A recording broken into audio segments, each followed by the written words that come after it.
What is up guys, I hope you're all doing fantastic. Thank you for tuning into this video. I want to show you a new camera, and that is the GoPro Hero 11 Black. It just got released, and as an FPV pilot I was really excited about some new features. One of them is a new sensor, almost a square 8:7 aspect ratio. So today I will show you some first impressions on how this camera is performing, especially with my FPV drone. A short video, but I hope you enjoy it, so let's get right into it.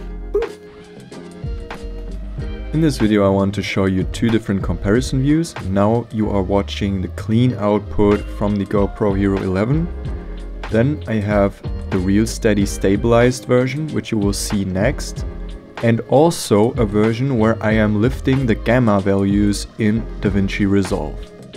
On this first test flight I shot everything in 5K with 30 frames per second, 1/120 shutter speed, ND8 filter, 10-bit colors and flat color profile. Internal stabilization is disabled as well, so I have the option to stabilize it in post with Real Steady in the GoPro Player app.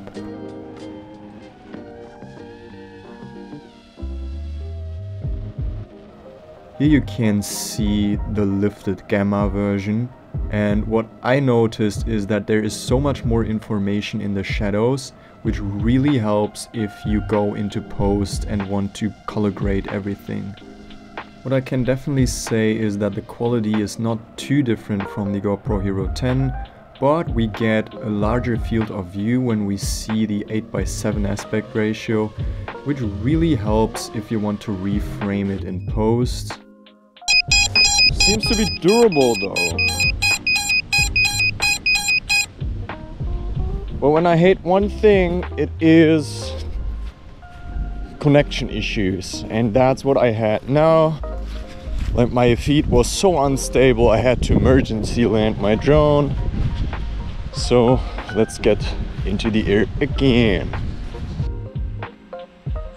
And now that we get this almost rectangular sensor readout, I was hoping so much that we get different aspect ratios for Real Steady, so that we can stabilize our footage, especially for Instagram Reels, for instance, in 9:16, or for TikTok.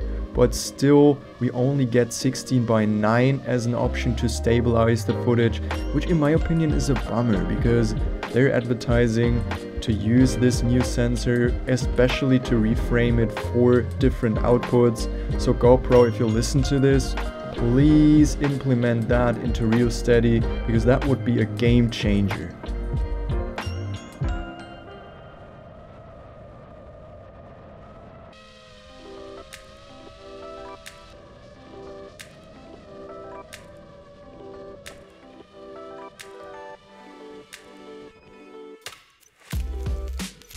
Nice impression, I guess.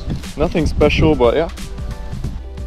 So for my second test flight, I have chosen a location close to the forest to navigate in between trees and branches, doing some slower paced flying, which helps to show more details.